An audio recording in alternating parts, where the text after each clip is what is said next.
Langkapura, kota kecil yang dulunya dikenal aman dan ramah, kini berubah menjadi neraka bagi orang kecil.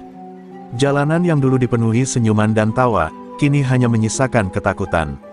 Preman-preman muda berkeliaran seperti raja, membawa golok di pinggang dan wajah tanpa ampun. Mereka menebar ancaman ke setiap toko, warung, dan bahkan ke sekolah dasar. Tak ada yang berani menentang. Polisi hanya jadi hiasan di pos ronda. Seakan kota ini telah dijual kepada para kriminal. Di tengah kekacauan itu, muncullah satu nama yang menjadi momok baru, Asep Kodok. Bertubuh tambun, bermata melotot seperti hendak menerkam siapa saja, dan selalu mengenakan jaket kulit hitam lusuh. Ia datang dari luar kota, membawa gerombolan preman brutal yang ia sebut anak kodok. Siapapun yang menolak memberi uang keamanan, pasti dihajar tanpa ampun.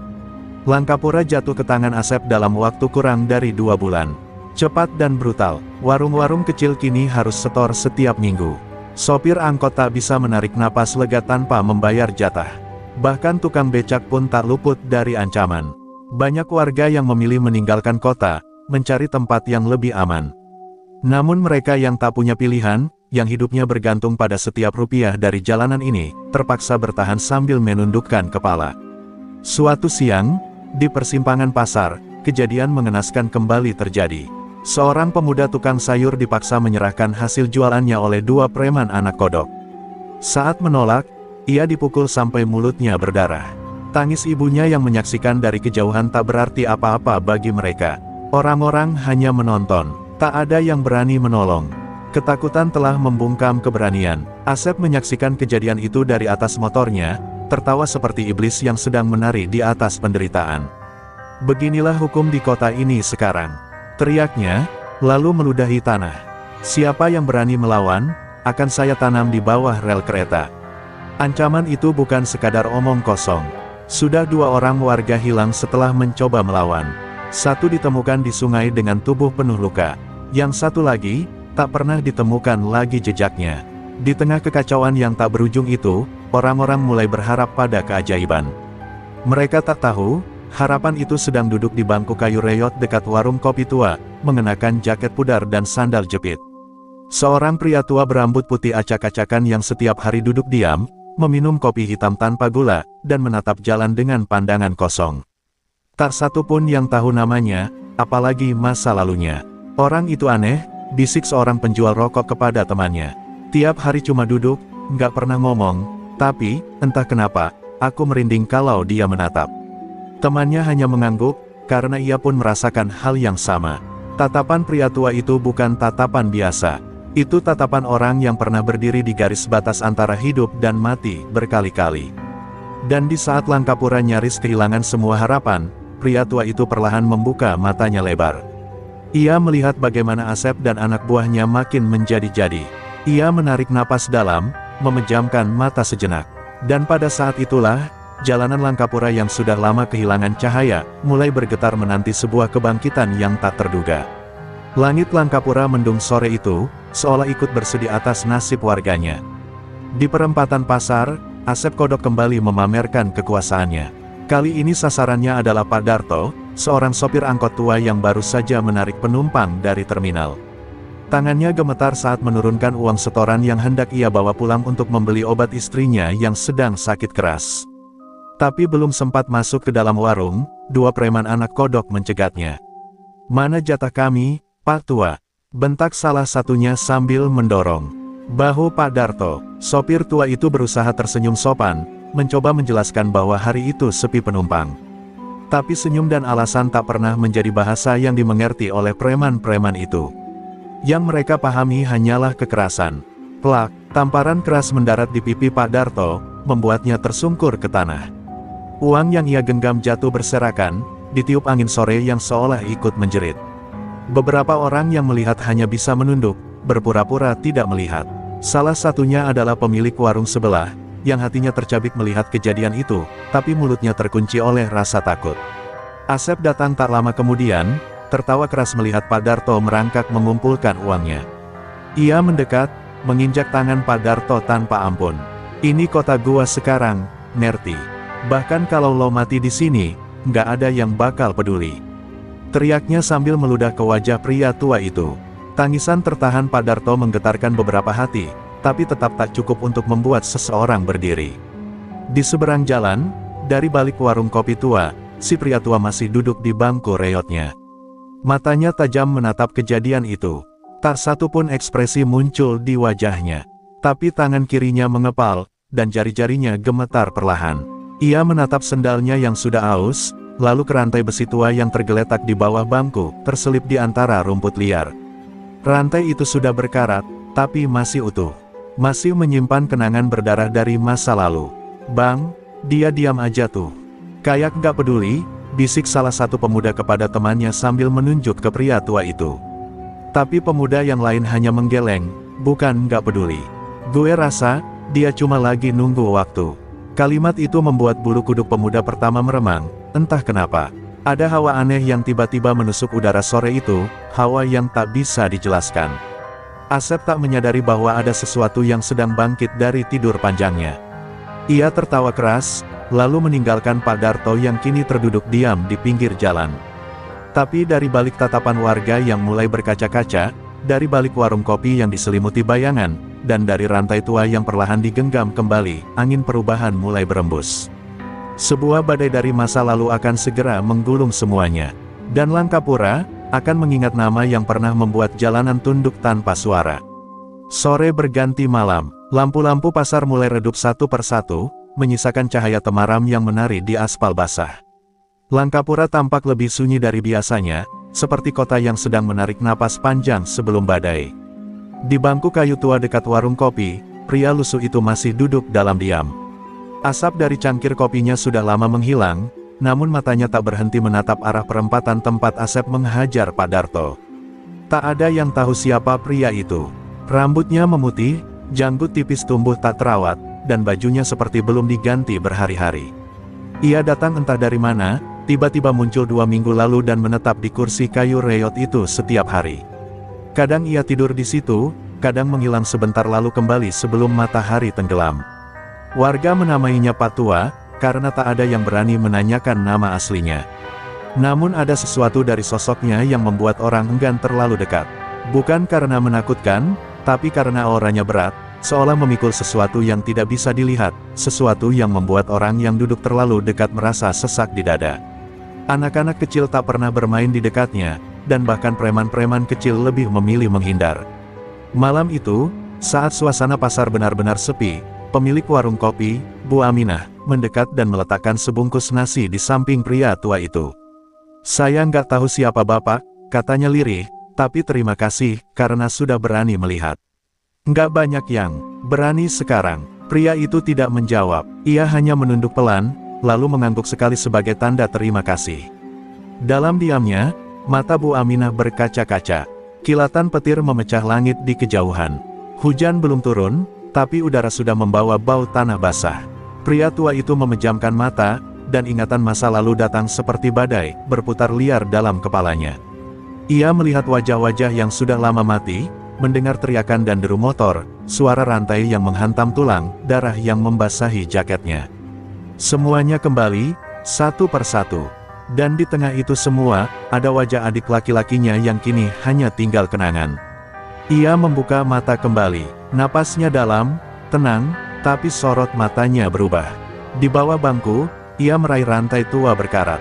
Tangannya menggenggamnya erat, seolah menggenggam masa lalunya yang belum selesai. Rantai itu dulu adalah simbol keadilan jalanan, bukan hukum negara, tapi hukum pria yang berdiri di antara rakyat kecil dan para penindas. Di kejauhan, suara motor kembali terdengar. Preman-preman anak kodok kembali berpatroli, tertawa di tengah sunyi. Mereka belum tahu bahwa malam ini, sesuatu telah bergeser. Pria lusuh yang mereka pandang sebelah mata itu bukan sekadar orang tua tak berguna. Ia adalah badai yang sedang menunggu waktu yang tepat untuk meledak. Dan malam itu, Langkapura tak hanya diselimuti mendung, tapi juga dendam yang telah lama tertidur. Pagi itu, Langkapura kembali bergerak dalam irama ketakutan.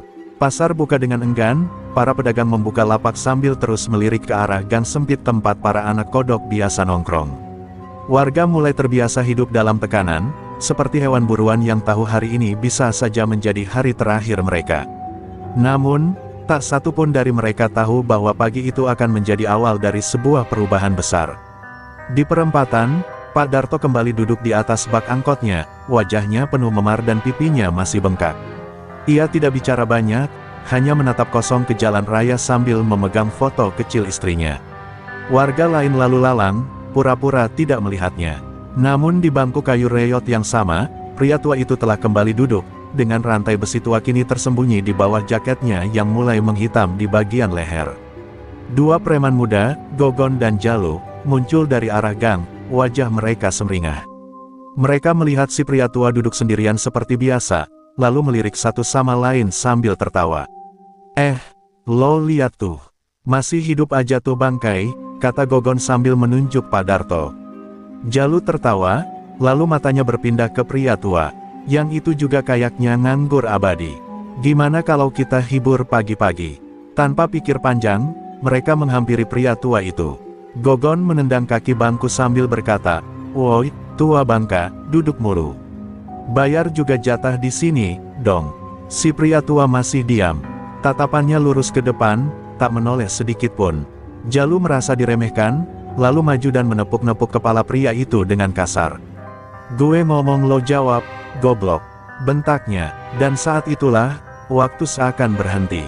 Dengan satu gerakan cepat, pria tua itu berdiri. Satu kaki kirinya menjejak tanah, dan sebelum Gogon sempat mundur, kaki kanan pria itu menghantam dada Gogon dengan keras, cepat, tajam, dan menghentak seperti badai. Gogon terlempar ke belakang sejauh 2 meter, menghantam gerobak buah milik pedagang.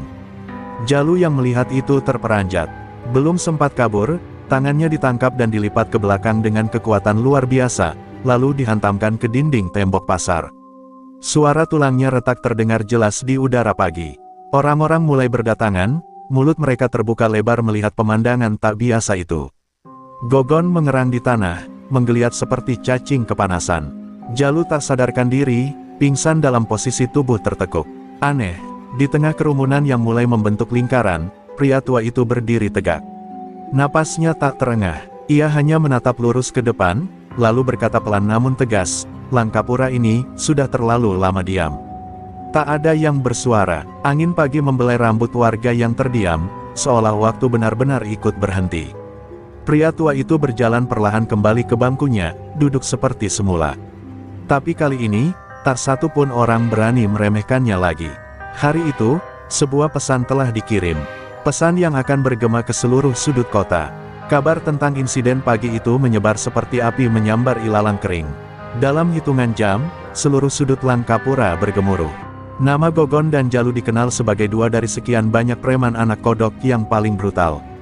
Tapi kini mereka hanya menjadi berita, bukan karena keberingasan, melainkan karena dipermalukan oleh seorang pria tua lusuh yang selama ini dianggap tak berguna. Warga pasar berbicara dengan berbisik, takut jika Asep mendengar kabar ini lebih dulu dari mereka. Di warung kopi tempat pria tua itu biasa duduk, suasana berubah drastis. Jika dulu ia tak dihiraukan, kini ia jadi pusat perhatian. Tapi bukan perhatian penuh pujian, melainkan penuh rasa ingin tahu dan waspada. Beberapa orang mulai mendekat diam-diam, mencoba mencuri pandang. Salah satu tukang becak tua, Mang Dudung, memberanikan diri mendekat dan duduk di bangku sebelah. "Pak, boleh nanya, sampean ini siapa, sih?" tanya Mang Dudung lirih. Pria tua itu hanya menoleh sebentar, lalu mengangguk ringan. "Aku cuma orang yang sudah terlalu lama melihat kejahatan dibiarkan," jawabnya pendek.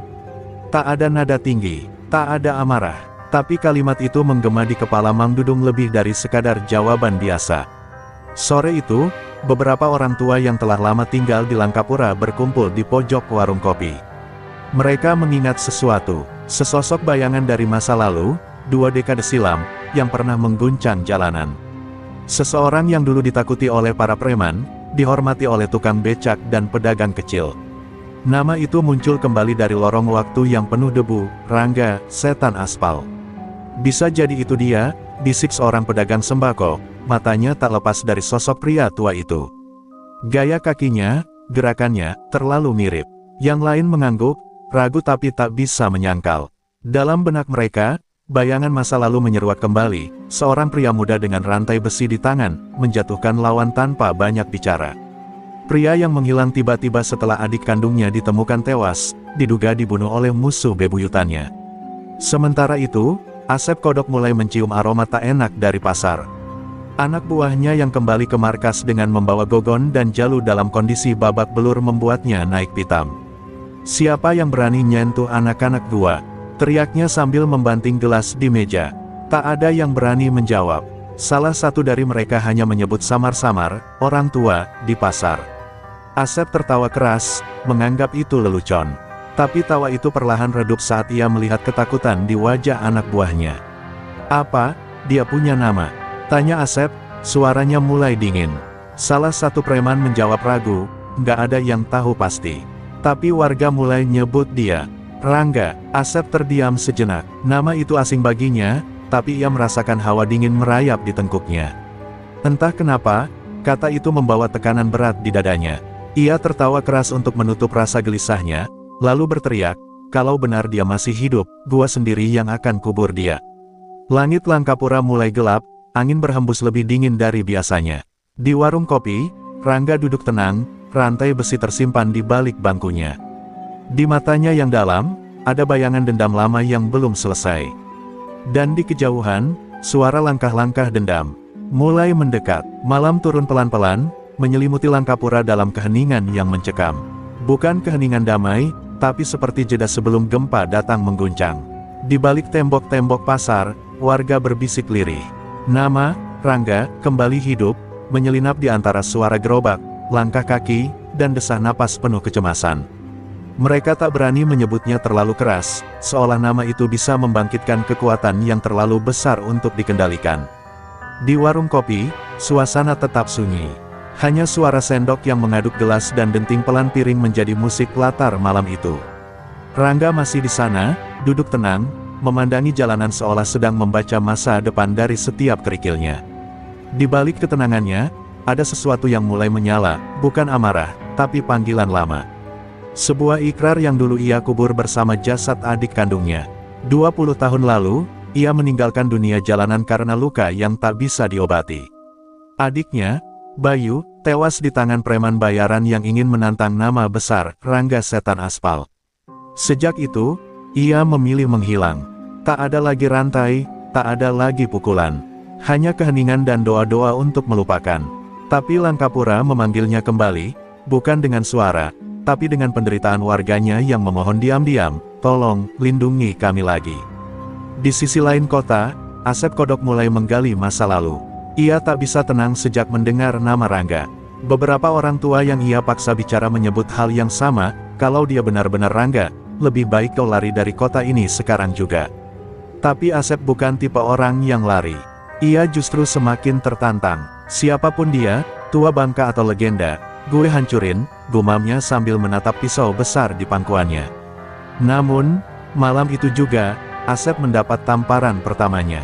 Salah satu titik pemalakan anak kodok di terminal angkot ditemukan hancur. Lapak uang setoran dibakar. 2 preman yang berjaga di sana ditemukan digat, pingsan dengan tubuh penuh luka. Di dinding terminal, tertulis dengan cat merah, "Waktunya kalian pergi." Tak ada nama, tapi semua tahu siapa pelakunya. Warga mulai menunjukkan tanda-tanda harapan. Mereka saling bertukar cerita, menatap satu sama lain dengan keberanian kecil yang mulai tumbuh. Seolah darah mereka yang membeku mulai mengalir kembali. Beberapa pedagang mulai menyimpan benda tumpul di bawah lapak, bukan untuk melawan, tapi sebagai bentuk perlawanan batin. Jika Rangga saja berani kembali, kenapa mereka harus terus tunduk? Namun Rangga sendiri tahu, ini bukan sekadar soal melawan preman. Ini soal mengubur luka masa lalu. Ia memandangi rantai besi miliknya yang kini sudah mulai bersih dari karat. Tangan tuanya menggenggamnya perlahan, seolah sedang memeluk sahabat lama. Dalam batinnya, ia tahu, ia tidak kembali untuk menjadi pahlawan. Ia kembali untuk menyelesaikan yang belum tuntas. Dan malam itu, untuk pertama kalinya sejak 2 dekade, jalanan Langkapura kembali mengenal rasa takut, bukan dari para preman, tapi dari bayangan seorang legenda yang bangkit dari kubur sunyi. Di balik mata Rangga yang tampak tenang, tersimpan potongan-potongan kenangan yang tajam seperti pecahan kaca.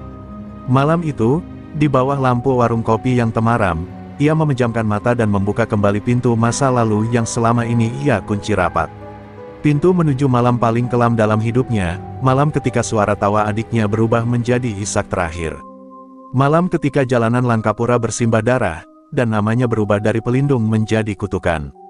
20 tahun lalu, Rangga adalah raja jalanan. Bukan raja yang memeras, tapi raja yang disegani karena keberaniannya berdiri di garis depan melawan kebiadaban.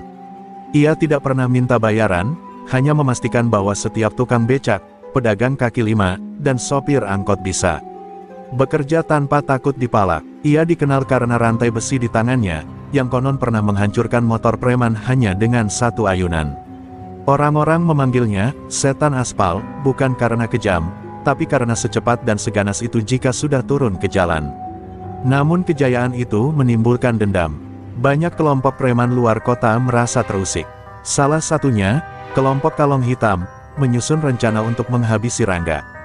Tapi mereka tahu Rangga terlalu kuat untuk dihadapi langsung, maka mereka menyerang dari sisi terlemahnya, adiknya, Bayu. Seorang pemuda cerdas dan ceria yang selalu membanggakan kakaknya, dan diam-diam ingin menggantikan Rangga menjadi pelindung Langkapura. Suatu malam, Bayu ditemukan tergeletak di bawah jembatan besi, tubuhnya penuh luka tusuk. Nafasnya tinggal seutas. Di saku jaketnya, ada surat dari Kalong Hitam, "Kau terlalu besar. Saatnya jatuh." Rangga datang terlambat. Ia menggenggam tubuh adiknya yang penuh darah, sambil memanggil namanya berkali-kali, berharap keajaiban. Tapi takdir tak memberi ruang untuk harapan. Bayu menghembuskan napas terakhirnya di pelukan Rangga, dengan senyum tipis dan mata yang terbuka menatap langit. Sejak malam itu, Rangga menghilang. Rantai besi yang selama ini ia anggap sebagai alat keadilan, ia kubur dalam-dalam bersama nama besarnya. Ia menyepi, menua dalam sepi dan rasa bersalah. Ia menyalahkan dirinya sendiri, karena terlalu percaya bahwa kebaikan bisa membuat semua orang takut. Ia salah. Dunia tidak takut pada kebaikan, dunia hanya tunduk pada kekuatan yang dipenuhi amarah. Kini, saat melihat Langkapura kembali ditindas oleh orang seperti Asep Kodok, luka lama Rangga terbuka lagi. Tapi ada yang berbeda. Dulu ia bertarung untuk orang lain. Kini ia bertarung juga untuk dirinya sendiri, untuk menebus kesalahan karena pernah memilih diam. Setiap langkah Asep adalah gema dari masa lalu yang belum selesai. Setiap pukulan yang ia layangkan, adalah bagian dari jiwanya yang sedang bangkit. Rangga membuka matanya, nafasnya pelan, tapi dada dan tangannya mulai bergetar. Di luar, hujan turun perlahan, menetes di atap seng warung kopi. Bagi Rangga, ini bukan hujan biasa. Ini adalah isyarat bahwa malam akan segera dibersihkan. Bahwa darah yang pernah tumpah, akan mendapatkan balasan. Dan kali ini, ia tidak akan berhenti, sebelum Langkapura kembali bebas dari kegelapan. Tanda hubung, tanda hubung, tanda hubung. Lanjut ke bab 8, bab 7, kilas balik, jalan berdarah. Di balik mata Rangga yang tampak tenang, tersimpan potongan-potongan kenangan yang tajam seperti pecahan kaca. Malam itu, di bawah lampu warung kopi yang temaram, ia memejamkan mata dan membuka kembali pintu masa lalu yang selama ini ia kunci rapat. Pintu menuju malam paling kelam dalam hidupnya, malam ketika suara tawa adiknya berubah menjadi isak terakhir. Malam ketika jalanan Langkapura bersimbah darah, dan namanya berubah dari pelindung menjadi kutukan. 20 tahun lalu, Rangga adalah raja jalanan. Bukan raja yang memeras, tapi raja yang disegani karena keberaniannya berdiri di garis depan melawan kebiadaban. Ia tidak pernah minta bayaran, hanya memastikan bahwa setiap tukang becak, pedagang kaki lima, dan sopir angkot bisa bekerja tanpa takut dipalak. Ia dikenal karena rantai besi di tangannya, yang konon pernah menghancurkan motor preman hanya dengan satu ayunan. Orang-orang memanggilnya setan aspal, bukan karena kejam, tapi karena secepat dan seganas itu jika sudah turun ke jalan. Namun kejayaan itu menimbulkan dendam. Banyak kelompok preman luar kota merasa terusik. Salah satunya, kelompok Kalong Hitam, menyusun rencana untuk menghabisi Rangga. Tapi mereka tahu Rangga terlalu kuat untuk dihadapi langsung, maka mereka menyerang dari sisi terlemahnya, adiknya, Bayu. Seorang pemuda cerdas dan ceria yang selalu membanggakan kakaknya, dan diam-diam ingin menggantikan Rangga menjadi pelindung Langkapura. Suatu malam, Bayu ditemukan tergeletak di bawah jembatan besi, tubuhnya penuh luka tusuk. Nafasnya tinggal seutas. Di saku jaketnya, ada surat dari Kalong Hitam, "Kau terlalu besar. Saatnya jatuh." Rangga datang terlambat. Ia menggenggam tubuh adiknya yang penuh darah, sambil memanggil namanya berkali-kali, berharap keajaiban. Tapi takdir tak memberi ruang untuk harapan. Bayu menghembuskan napas terakhirnya di pelukan Rangga, dengan senyum tipis dan mata yang terbuka menatap langit. Sejak malam itu, Rangga menghilang. Rantai besi yang selama ini ia anggap sebagai alat keadilan, ia kubur dalam-dalam bersama nama besarnya. Ia menyepi, menua dalam sepi dan rasa bersalah. Ia menyalahkan dirinya sendiri, karena terlalu percaya bahwa kebaikan bisa membuat semua orang takut. Ia salah. Dunia tidak takut pada kebaikan, dunia hanya tunduk pada kekuatan yang dipenuhi amarah. Kini, saat melihat Langkapura kembali ditindas oleh orang seperti Asep Kodok, luka lama Rangga terbuka lagi. Tapi ada yang berbeda. Dulu ia bertarung untuk orang lain. Kini ia bertarung juga untuk dirinya sendiri, untuk menebus kesalahan karena pernah memilih diam. Setiap langkah Asep adalah gema dari masa lalu yang belum selesai. Setiap pukulan yang ia layangkan, adalah bagian dari jiwanya yang sedang bangkit. Rangga membuka matanya, nafasnya pelan, tapi dada dan tangannya mulai bergetar. Di luar, hujan turun perlahan, menetes di atap seng warung kopi. Bagi Rangga, ini bukan hujan biasa. Ini adalah isyarat bahwa malam akan segera dibersihkan, bahwa darah yang pernah tumpah akan mendapatkan balasan.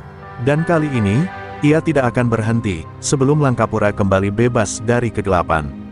Malam itu Asep Kodok duduk di markas besarnya, sebuah bangunan tua bekas gudang yang kini menjadi sarang para preman. Wajahnya tampak muram meski asap rokok mengepul dari mulutnya. Di hadapannya, Gogon masih terbaring lemah dengan wajah lebam, sementara Jaluh hanya bisa duduk menahan nyeri di bahunya yang patah. Asep menatap mereka lama, lalu membanting botol di tangannya hingga pecah.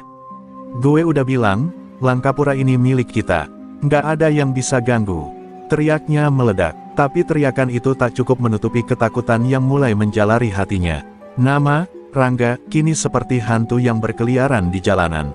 Bahkan beberapa anak buahnya mulai ragu, mengajukan pertanyaan yang membuat Asep makin murka. "Bang, kalau itu beneran Rangga yang dulu, gimana?" Asep tak menjawab. Ia hanya berdiri, menatap jendela tua yang buram, dan membayangkan sosok pria tua berjaket kusam itu. Ia benci tatapan mata pria itu, tenang tapi dalam, seperti jurang tanpa dasar.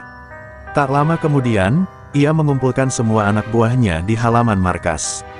Lebih dari 20 orang berkumpul dengan senjata tajam di pinggang dan wajah beringas. "Kita akan balas. Kita seret dia keluar dari sarangnya.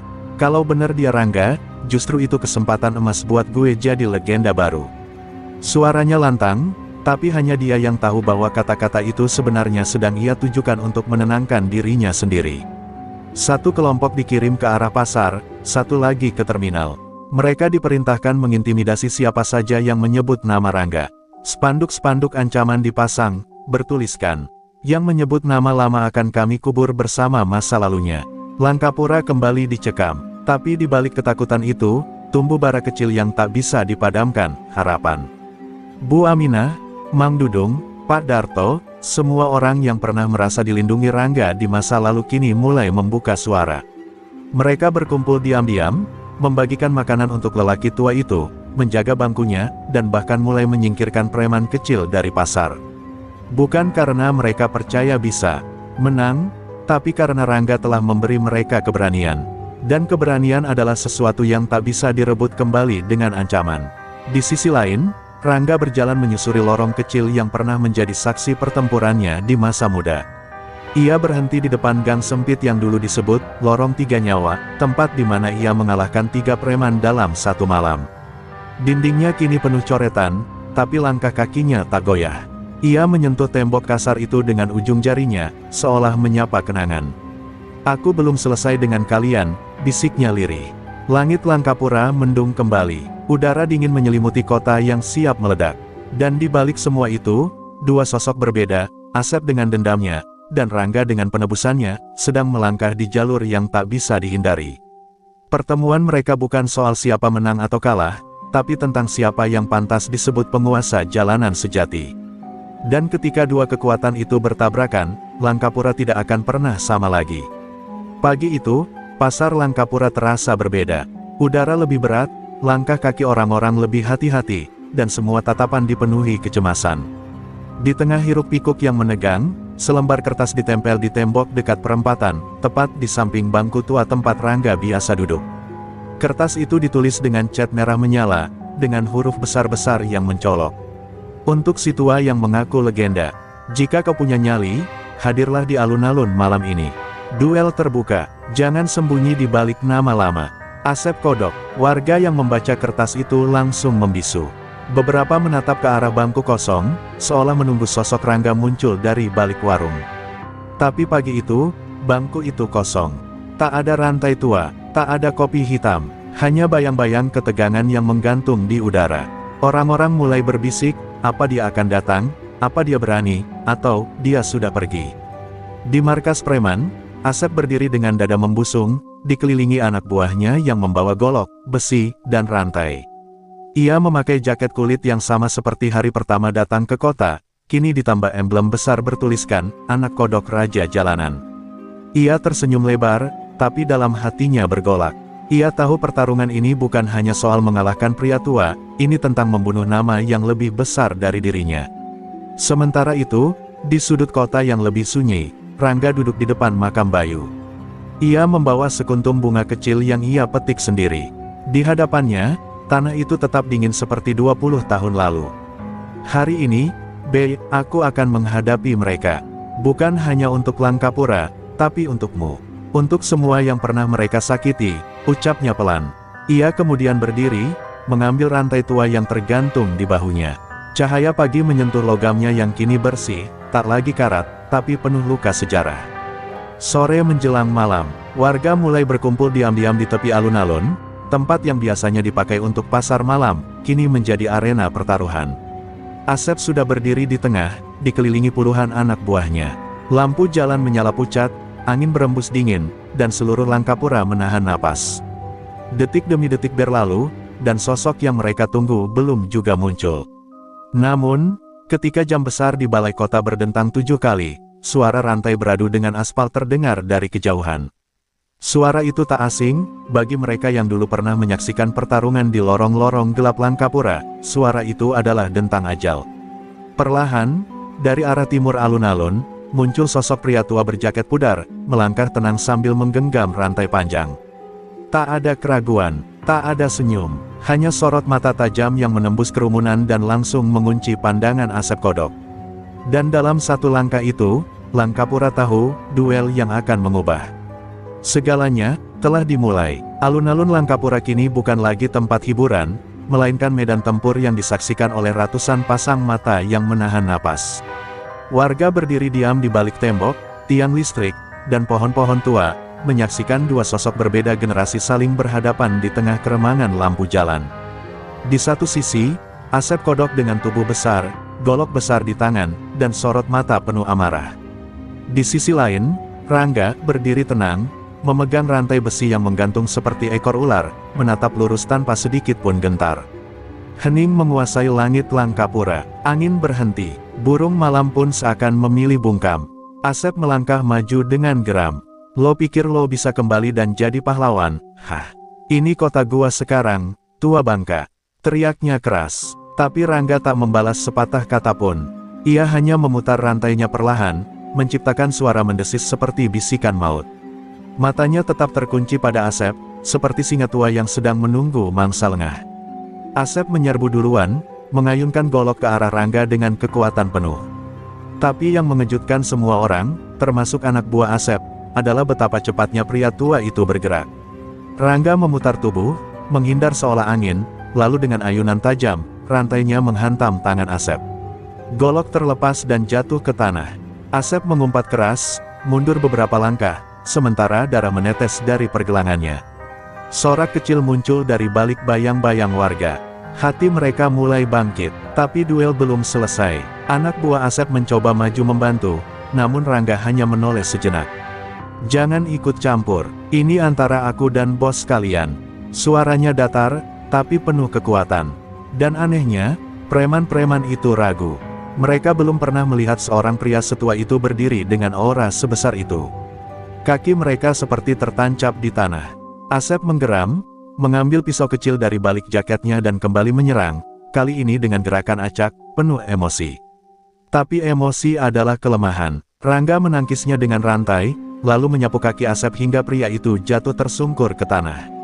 Tanpa membuang waktu, Rangga mengayunkan rantai ke udara, CLESSS, dan menghantam dada Asep hingga terdengar suara retakan. Asep terbatuk, darah mengalir dari sudut bibirnya. Wajahnya kini tak lagi sombong, hanya menyisakan rasa takut yang baru pertama kali ia rasakan seumur hidupnya. Rangga berdiri di atas tubuh Asep, rantai masih di tangan. Tapi ia tak menghabisinya. Ia menatap langit, menarik napas dalam-dalam, lalu berkata pelan, "Kalau aku membunuhmu malam ini, aku tak lebih baik dari kau. Tapi kalau aku biarkan kau hidup, biarlah kota ini yang menghakimimu." Ia melempar rantai ke tanah dan berbalik pergi.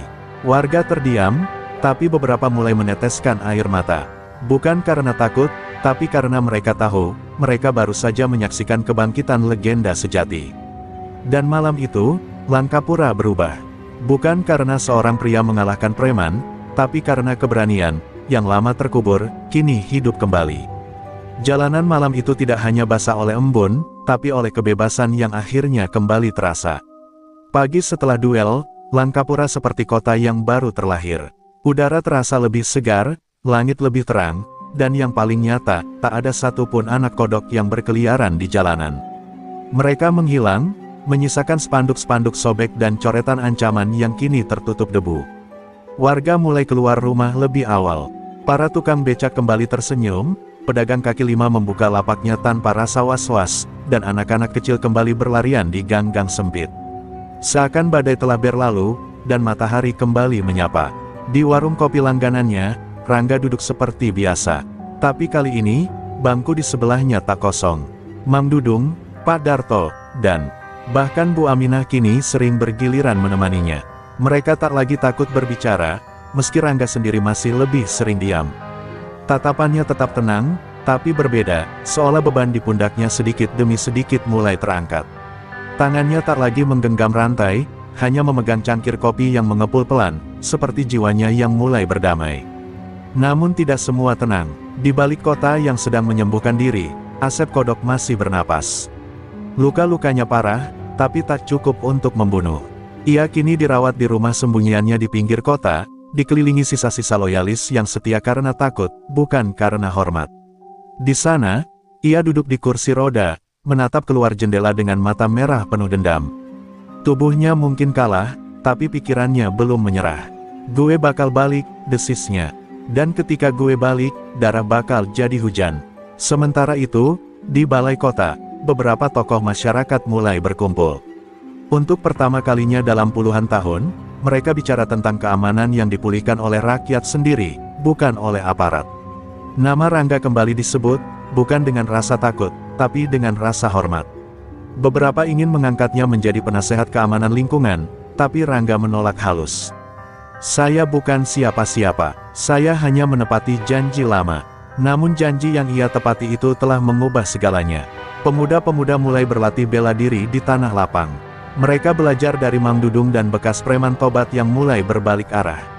1-2 preman anak kodok menyerahkan diri atau pindah keluar kota.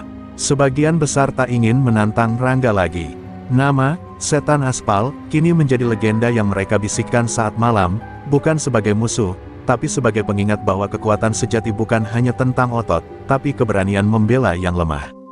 Meski begitu, Rangga tahu, kota ini belum sepenuhnya aman. Ia masih duduk di bangkunya setiap pagi. Tak bicara banyak, tapi selalu mengamati. Matanya awas terhadap pergerakan aneh, terhadap bayangan yang belum sepenuhnya hilang. Sebab ia sadar, selama masih ada keserakahan, ketidakadilan akan terus mencari celah. Dan jauh di kejauhan, di antara kabut dan deru kereta pagi, terdengar kembali bisikan samar dari masa lalu. "Belum selesai, Rangga, belum selesai." Langkapura mulai tenang, namun ketenangan itu seperti permukaan danau yang menutupi pusaran di bawahnya. Rangga merasakannya lebih dulu. Beberapa hari terakhir, ia melihat wajah-wajah asing mondar-mandir di pasar. Bukan warga lokal, bukan pula preman biasa. Gerak mereka terlalu tenang, terlalu tertib untuk sekadar pengangguran. Mereka seperti bayangan yang mengamati, mencatat, dan menunggu waktu. Rangga tahu tanda-tanda itu. Ia sudah terlalu lama hidup di jalanan untuk tak mengenali aroma ancaman yang terbungkus senyap. Suatu sore, seorang pemuda kurus dengan bekas luka di wajah datang ke warung kopi. Ia tidak memesan apa-apa, hanya duduk di meja sudut, mengamati Rangga. Setelah beberapa menit, ia berdiri dan berjalan mendekat. Suaranya serak, pelan, dan penuh rasa takut yang tertahan. "Bang, ada yang nyari abang.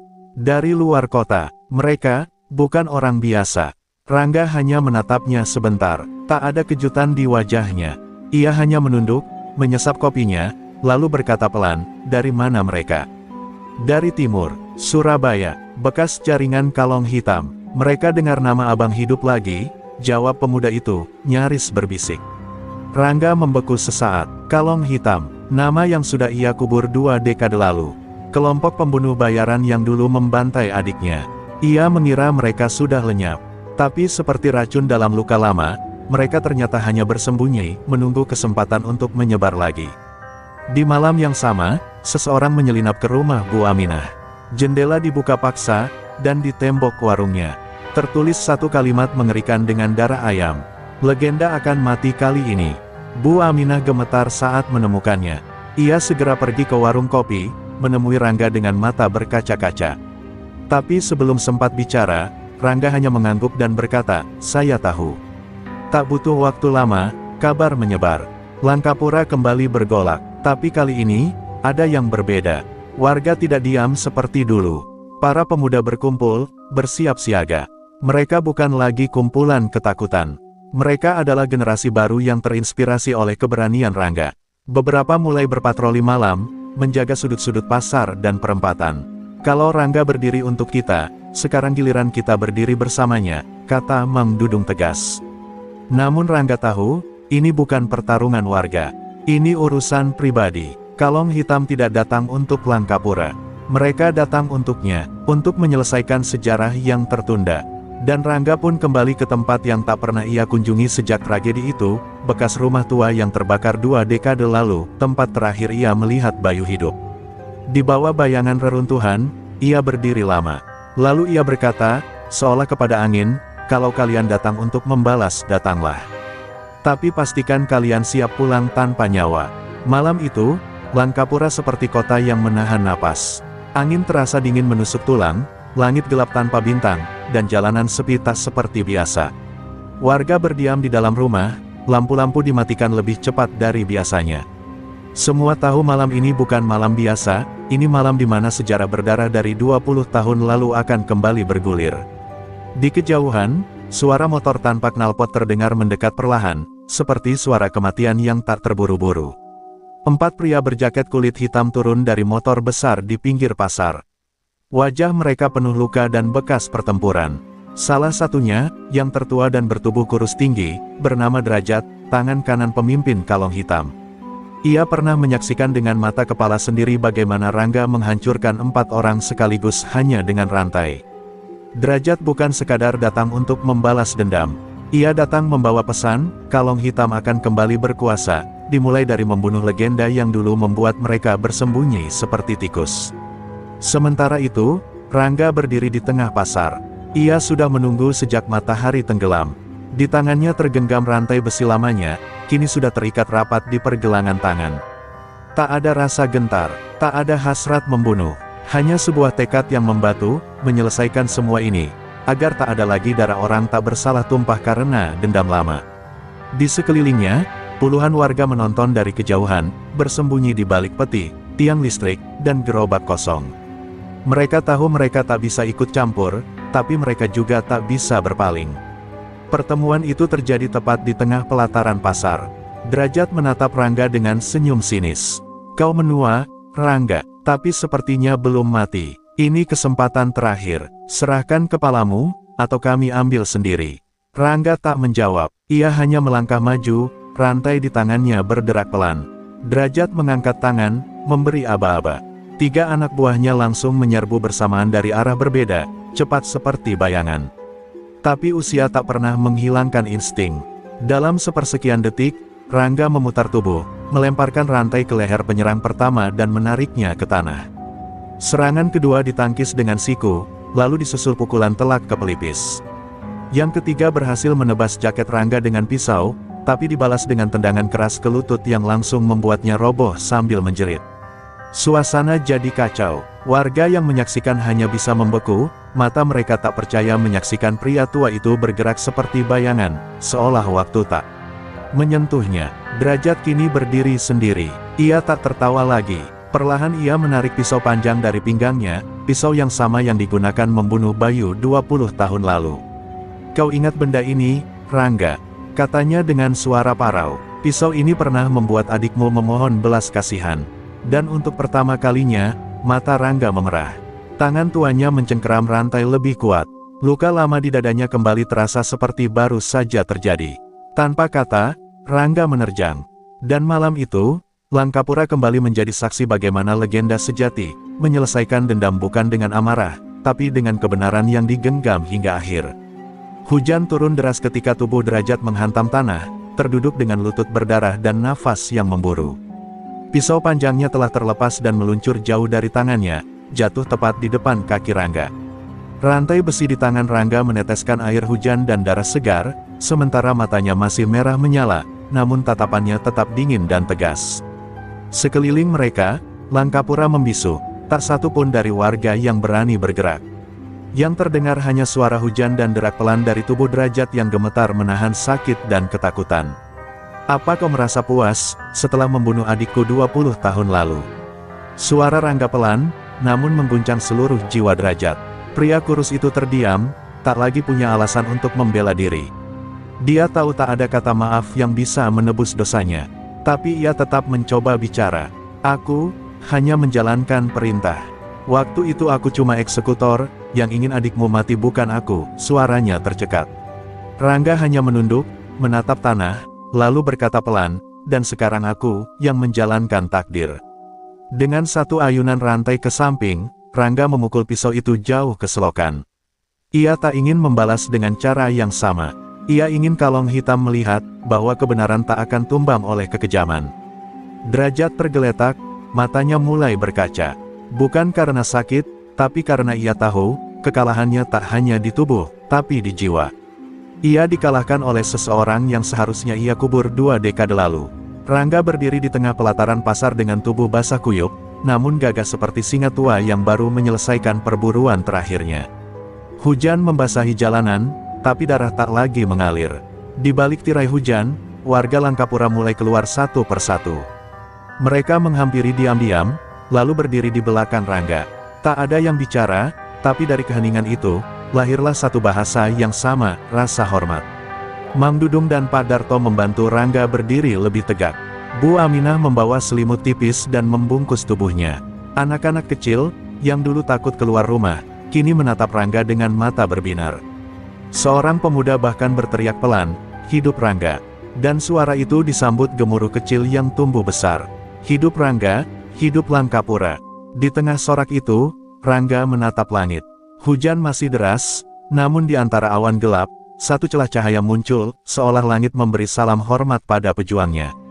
Rangga tahu, perjalanannya belum benar-benar selesai, tapi luka terbesar dalam hidupnya kini telah ia hadapi. Bukan dengan kemarahan, tapi dengan keberanian dan pengampunan. Dan di tengah hujan yang terus turun, Langkapura berdiri kembali. Kota kecil itu tak lagi dibungkam oleh ketakutan. Ia kini punya nyawa baru, jiwa baru, dan semuanya berawal dari seorang pria tua yang dulu dianggap sebagai bangkai jalanan, namun ternyata adalah legenda yang menolak mati. Pagi itu, Langkapura seolah baru dilahirkan kembali. Matahari muncul dari balik bukit dengan sinar hangat yang menembus sisa embun hujan semalam. Jalanan masih basah, tapi bersih dari ancaman. Pasar kembali hidup, suara tawa pedagang dan riuh tawar-menawar menggantikan. Teriakan preman yang selama ini menguasai sudut-sudutnya.